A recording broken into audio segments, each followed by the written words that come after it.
This is Revathi. Welcome to అందమైన కథల పొదిరిల్లు.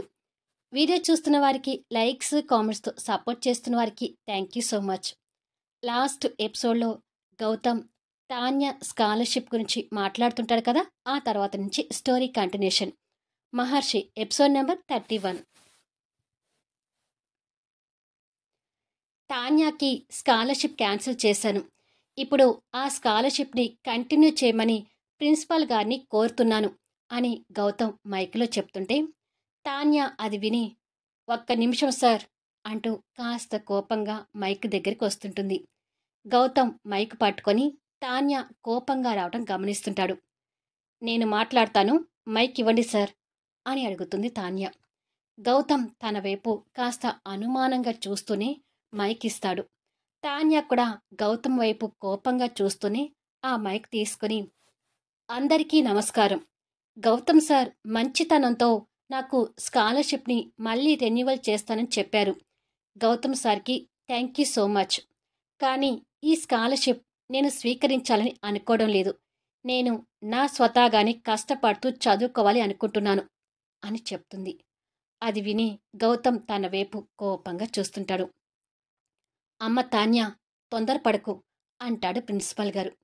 Tanya mic దూరంగా పెట్టుకొని, ప్లీజ్ సార్, నా నిర్ణయాన్ని కాదనకండి అని ప్రిన్సిపాల్ గారితో చెప్పి తిరిగి మైక్ దగ్గర తీసుకొని, స్కాలర్షిప్ అంటే మెరిట్ స్టూడెంట్స్కి గౌరవప్రదంగా ఇచ్చే ఒక అవార్డు లాంటిది. రాజశేఖర్ సార్ ఈ కాలేజ్ బాధ్యతల నుంచి తొలగిన తర్వాత కొత్త మేనేజ్మెంట్గా గౌతమ్ సార్ ఈ కాలేజ్ బాధ్యతల్ని స్వీకరించారు. గౌతమ్ సార్కి బహుశా స్కాలర్షిప్ విలువ గురించి అంతగా తెలియదట్టుంది. అందుకే స్టూడెంట్స్కి ఇవ్వాల్సిన స్కాలర్షిప్ మీద తమ ఇష్టానికి అనుగుణంగా నిర్ణయాలు తీసుకుంటున్నారు. ఇష్టం లేనప్పుడు స్కాలర్షిప్ క్యాన్సిల్ చేయటం, తర్వాత మళ్ళీ ఆ స్కాలర్షిప్ని కంటిన్యూ చేస్తాను అనడం చూస్తుంటే వారు స్కాలర్షిప్ మీద ఉన్న గౌరవాన్ని తగ్గించినట్టుగా ఉంది అని అంటుంది గౌతమ్ని కోపంగా చూస్తూ. అప్పటికే గౌతమ్ కోపం కూడా పీక్స్లోకి వెళ్తుంది. తిరిగి తాన్య మాట్లాడుతూ, ఇక నా విషయానికి వస్తే నేను ఎవ్వరి దయా దాక్షిణ్యాల మీద ఆధారపడదలుచుకోలేదు. అందుకే నేను ఫీజు కడుతూనే నా చదువుని కొనసాగించాలి అనుకుంటున్నాను. దయచేసి ఈ నా నిర్ణయాన్ని కాలేజ్ మేనేజ్మెంట్ కూడా ఒప్పుకోవాలని కోరుకుంటున్నాను అని చెప్తుంది. గౌతమ్ కోపంతో పిడికిలి బిగించుకుంటూ, డామిట్, ఇంతమందిలో నన్ను అవమానిస్తుందా? తన పొగరేంటో మళ్ళీ చూపించుకుంది అని అనుకుంటాడు కసిగా. కింద స్టూడెంట్స్లో కూర్చుని ఉన్న వర్ష అర్థం కాని అయోమయ పరిస్థితిలో ఉండిపోతుంది.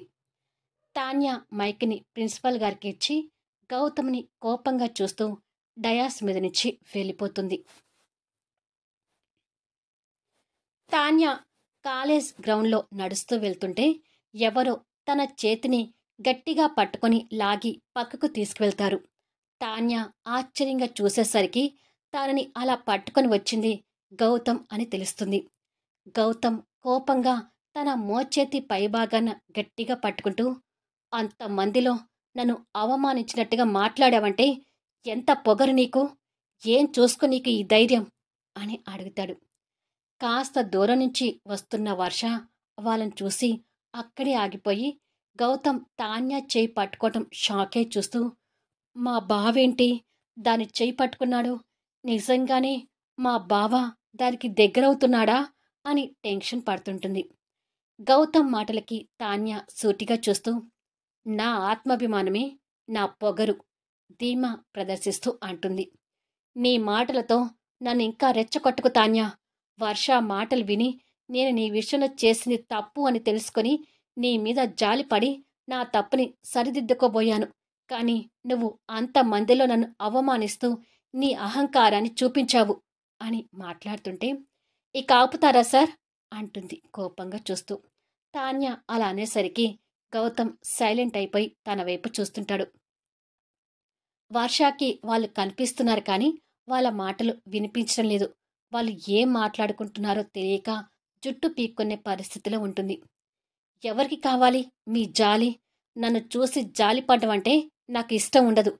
జాలితో ఇచ్చే మీ స్కాలర్షిప్ నాకు అంతకంటే అవసరం లేదు అంటుంది ఆవేశంగా. గౌతమ్ ఇంకా కోపంగా చూస్తుంటాడు. ఆ రోజు మీకు ఫోన్ చేసి స్కాలర్షిప్ క్యాన్సిల్ చేస్తే కష్టం అవుతుంది అని రిక్వెస్ట్ చేసి మరీ అడిగాను.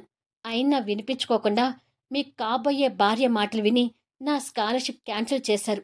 ఇప్పుడు చదువులో నేనేంటో తెలిసేసరికి మళ్ళీ స్కాలర్షిప్ ఇస్తానంటున్నారు. అంటే ఇప్పుడు నా తెలివితేటలు బయటపడకపోతే మీరు స్కాలర్షిప్ రెన్యువల్ చేసేవారు కాదు కదా అని అడుగుతుంది.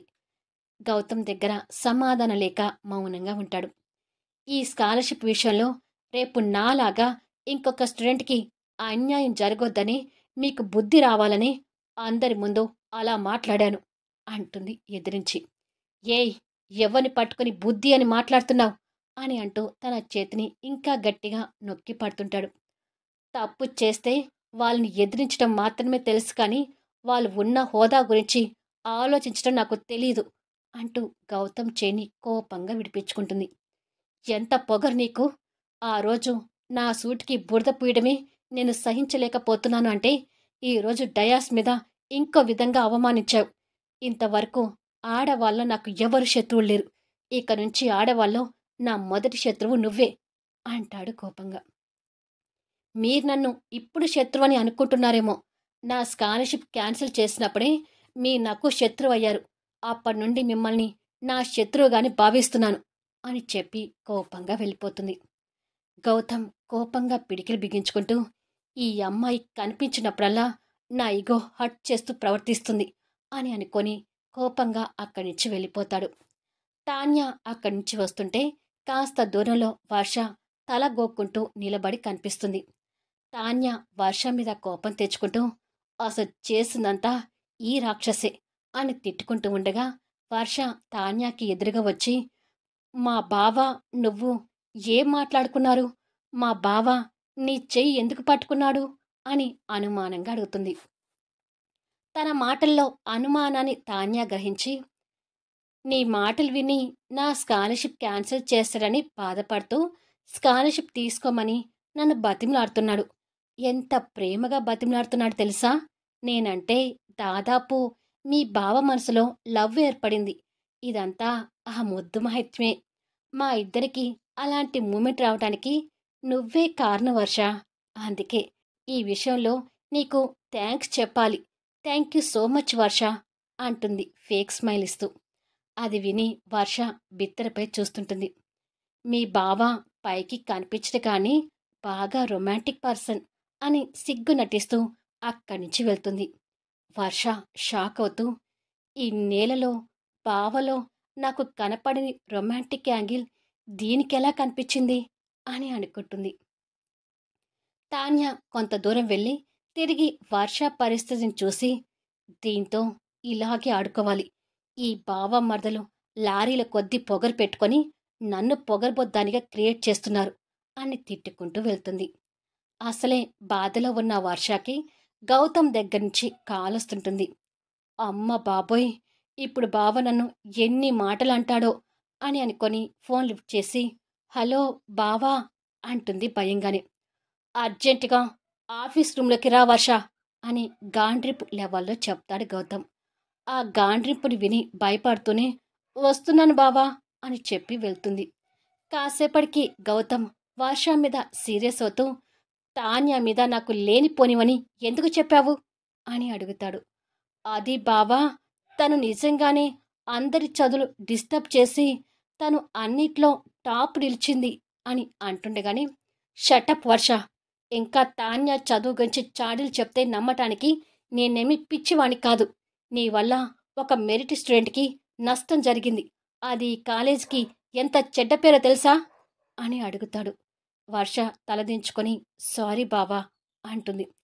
గౌతమ్ తన వైపు ఇంకా కోపంగా చూస్తూ, నేను నిన్ను పెళ్లి చేసుకుంటానని ఎప్పుడైనా నీకు చెప్పానా అని అడుగుతాడు. వర్ష భయంతో చూస్తుంటుంది. చెప్పు, ఎప్పుడైనా నిన్ను పెళ్లి చేసుకుంటానని చెప్పానా అని మళ్ళీ రెట్టించి అడుగుతాడు. వర్ష భయపడుతూనే, లేదు బావా అని చెప్తుంది. మరెందుకు నువ్వు నాకు కాబోయే భార్య అని కాలేజ్ అంతా ప్రచారం చేసుకుంటున్నావు అని అడుగుతాడు. అది బావా, తర్వాతైనా నన్ను పెళ్లి చేసుకునేది నువ్వే కదా అంటుంది ఆశగా. ఇంకొక్కసారి ఆ మాట వచ్చిందంటే చంపేస్తాను. నిన్ను పెళ్లి చేసుకునే ఉద్దేశం నాకు ఎప్పుడూ లేదు. నువ్వు కూడా ఆ ఆలోచన నుంచి బయటపడి చదువు మీద శ్రద్ధ పెట్టు. ఈసారి తగ్గినట్టే ఇంకొకసారి నీ మార్కులు తగ్గితే కాలేజ్ నుంచి చదువు మానేసుకొని వెళ్ళిపోతావు. జాగ్రత్త అని వార్నింగ్ ఇస్తాడు. అలాగే అన్నట్టుగా వర్ష తల ఊపుతుంది. ఇంకొకసారి తాన్య విషయంలో జోక్యం చేసుకున్నా కూడా ఊరుకోను అని హెచ్చరించి వెళ్తాడు. చివరిగా చెప్పిన పదాలు విని వర్ష ఇంకా షాక్ అవుతూ తాన్యాకి ఇంత సపోర్ట్గా మాట్లాడుతున్నాడు అంటే తాన్య చెప్పిన విషయాలు నిజమేనన్నమాట అని అనుకొని టెన్షన్ పడుతుంటుంది. గౌతమ్ హైదరాబాద్ చేరుకొని మరుసటి రోజు ఉదయం ఆఫీస్ చేరుకుంటాడు. క్యాబిన్లో కూర్చొని తాన్యా మాటల్ని కోపంగా గుర్తు తెచ్చుకుంటూ ఆ డెవిల్ నన్ను అంతమందిలో అవమానిస్తుందా? నా చేతికి ఎప్పుడో కరెక్ట్గానే చిక్కుతుంది.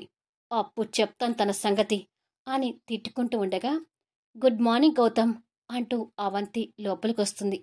గుడ్ మార్నింగ్ అవంతి, కూర్చో అంటాడు చేయి చూపిస్తూ. అవంతి కూర్చొని గౌతమ్ మొహాన్ని గమనించి ఏంటి గౌతమ్ అలా ఉన్నావు అని అడుగుతుంది. నిన్న గుంటూరులో ఒక డెవిల్ తగిలిందిలే అవంతి. తనకి నాకు గొడవైంది. అందుకే కాస్త ఆ డిస్టర్బ్లో ఉన్నాను అంటాడు. నీకు డెవిల్ కలలో వస్తుందని చెప్పావు కదా, మళ్ళీ కొత్తగా గుంటూరు డెవిల్ ఎవరు అని అడుగుతుంది అవంతి. ఈ డెవిల్ వేరు, ఆ డెవిల్ వేరు అవంతి. కలలోకి వచ్చే డెవిల్ రాత్రిపూట మనశ్శాంతి లేకుండా చేస్తుంటే గుంటూరులో తగిలిన డెవిల్ పగలు మనశ్శాంతి లేకుండా చేస్తుంది. ఆ అమ్మాయికి బాగా పొగరు, అహంకారం అవంతి. ఆ పొగరుతోనే నాతో గొడవ పెట్టుకుంటుంది అంటాడు చిరాకు పడుతూ. అవంతి నవ్వి ఇలా గొడవ పడేవాళ్లే తర్వాత లవ్లో పడతారంట గౌతమ్. నువ్వు కూడా ఆ అమ్మాయితో లవ్లో పడతావేమో చూసుకో అని అంటుంది. ఆ డెవిల్కి అంత సీన్ లేదులే అవంతి. పోయి పోయి అలాంటి డెవిల్ని ఎలా లవ్ చేస్తాను అంటాడు కాస్త కోపంగా. ఏం ఆ డెవిల్ అందంగా లేదా అని అడుగుతుంది అవంతి నవ్వుతూ. తాన్యా రూపాన్ని గుర్తు తెచ్చుకొని అందమైన డెవిలే, కానీ అంతకు మించిన పొగరు ఉంది. ఆ డెవిల్కి నాకు అస్సలు సూట్ అవ్వదులే అంటాడు. ఇలా మాట్లాడిన వాళ్ళే లవ్లో పడతారంట, జాగ్రత్త అని అంటుంది నవ్వుతూ. అవంతి అలా మాట్లాడుతుంటే గౌతమ్ రెస్టారెంట్లో తన్ని ముద్దు పెట్టుకోవడం గుర్తు తెచ్చుకొని ఇబ్బంది పడుతూనే అలాంటి అమ్మాయి నాకు ఎప్పటికీ శత్రువుగానే ప్రియురాలి కాదు అని మొండిగా చెప్తాడు. మిథున కూడా ఆఫీసులో తన క్యాబిన్లో కూర్చొని ఫోన్ వైపు చూసుకుంటూ ఇక అష్టదరిద్రుడు ఫోన్ చేసేటట్టుగా లేడు. ఇంకొకసారి నేనే ఫోన్ చేసి కాఫీకి కలుద్దామని అడిగినంత మాత్రాన పోయేదేముంది అని ఆలోచించుకొని మనకు కావాల్సింది ఆ వెంకట్ని దెబ్బతీయటం. అది జరగాలి అంటే అష్టదరిద్రుడి దగ్గర నేను ఒక మెట్టు తగ్గినా పర్వాలేదు అని అనుకొని అష్టదరిద్రుడు అనే నెంబర్కి కాల్ చేస్తుంటుంది. వెంకట్ ఆఫీస్లో తన చైర్లో కూర్చొని ఫైల్ చూస్తుండగా ఫోన్ స్క్రీన్ మీద దుష్టశక్తి కాలింగ్ అని రావడం చూసి కాస్త సంతోషపడుతూ పర్వాలేదే, మళ్ళీ ఫోన్ చేస్తుంది. ఈసారి బెట్టు చేయటం అంత బాగోదులే, కాఫీకి వస్తానని చెప్తాను అని ఫోన్ లిఫ్ట్ చేసి ఏంటి చిన్ను అని ఆప్యాయత నటిస్తూ అడుగుతాడు. ఎలా ఉన్నావు కన్నా అని మిథున కూడా ఆప్యాయత నటిస్తూ అడుగుతుంది. నేను బాగున్నాను చిన్ను, నువ్వెలా ఉన్నావు అని అడుగుతాడు వ్యంగ్యంగా. నేను కూడా బాగున్నాను కన్నా. ఏంటి నాతో కాఫీకి రాదలుచుకోలేదా, లేదా ఒకటికి 10 సార్లు నాతో అడిగించుకోవాలని చూస్తున్నావా అని అడుగుతుంది మాటల్లో చిరుకోపం నటిస్తూ. అయ్యో అదేమీ లేదు చిన్ను, ఆఫీస్ పనిలో కాస్త బిజీగా ఉన్నాను. ఈరోజే కాస్త ఫ్రీ అయ్యాను అంటాడు వెంకట్. అవునా, అయితే ఈరోజు కాఫీ షాపులో కలుద్దామా కన్నా అని అడుగుతుంది మిథున కాస్త ఎగ్జైట్మెంట్తో. తప్పకుండా కలుద్దాం చిన్ను, ఈవినింగ్ కాఫీ షాప్లో నీకోసం వెయిట్ చేస్తుంటాను అంటాడు వెంకట్. థ్యాంక్ యూ కన్నా, నేను బయలుదేరే ముందు నీకు ఫోన్ చేస్తానులే. ఇక ఉంటాను కన్నా, బాయ్ అని చెప్పి ఫోన్ పెట్టేసి కాఫీకి రావడం కోసం నాతో ఇన్నిసార్లు అడిగించుకున్నాడు ఈ అష్టదరిద్రుడు. ఆ వెంకట్ దెబ్బతీయటం కోసం ఈ అష్టదరిద్రుడి దగ్గర తగ్గాల్సి వస్తుంది అని తిట్టుకుంటుంది. అనుకుంటున్నట్టుగానే వెంకట్ కాఫీ షాప్కి వెళ్ళేసరికి వెంకట్ కంటే ముందే మిథున కాఫీ షాప్కి వచ్చి వెంకట్ కోసం వెయిట్ చేస్తుంటుంది. ఈ దుష్టశక్తి ఏంటి నాతో కాఫీ కోసం ఇంత ఎగ్జైట్మెంట్గా ఎదురు చూస్తుంది? నన్ను ఇంతగా కలవాలని చూస్తుంటే ఏదో కారణం ఉంది. Something is wrong. ఎందుకైనా మంచిది, నేను తనతో జాగ్రత్తగా ఉండాలి అని అనుకొని తన దగ్గరికి వెళ్తుంటాడు. మళ్ళీ నెక్స్ట్ వీడియోలో కలుద్దాం. ఇప్పుడు వెంకట్ మిథున మధ్య ఎలాంటి సంభాషణ రాబోతుంది? వాళ్ళ నిజమైన పేర్లు తెలుసుకుంటారా? గౌతమ్, తాన్య, మహర్షి, అవంతి మళ్ళీ ఎలా కలవబోతున్నారు? అద్భుతమైన కథనంతో ఆసక్తికరంగా సాగిపోయే కథా వీడియోస్ని మిస్ కాకుండా చూడండి. కథ నచ్చితే దయచేసి లైక్ చేయండి, కామెంట్ షేర్ చేయండి, సబ్స్క్రైబ్ చేసుకుని ఛానల్ షేర్ చేస్తూ సపోర్ట్ చేయండి. Thanks for listening.